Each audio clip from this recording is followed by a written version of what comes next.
In the wake of yesterday's debate between President Biden and President Trump, a lot of people are saying, oh my gosh, President Biden comes across as so old. What about his performance? That's not the most important thing that we should be paying attention to. The problem isn't that he's just old. The problem is he's insane. Only a madman would not consider a nuclear holocaust, a nuclear war, as an existential threat.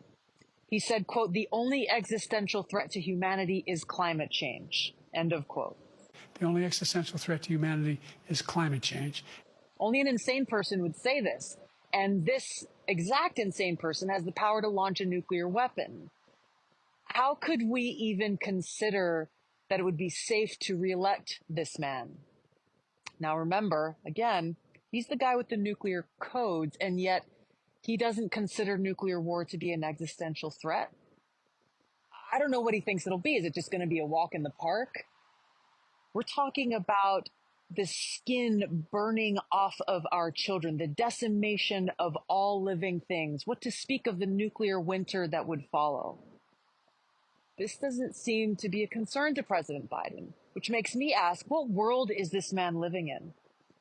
He is responsible for the fact that today we are now closer to nuclear war than ever before, and he is responsible for deciding whether or not we will engage in nuclear war, and yet he doesn't consider it an existential threat. It doesn't bring me any joy to say this. I've known the Bidens. I've known President Biden. I was friend with his son, Beau. We served in the National Guard. I endorsed him because I thought he had a good heart.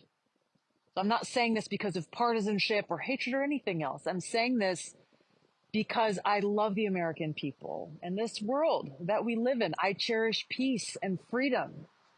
This world is not ours to destroy. Even if President Biden and the Democrats think that they have the right to decimate us, our families, our homes, our communities, they don't have the right to destroy all living creatures on this planet. This man does not belong in the White House holding this position of power because he's a threat to the two very most important things, life and liberty. To vote for Biden is to vote for nuclear war and tyranny, the destruction of our democracy. That is a fact.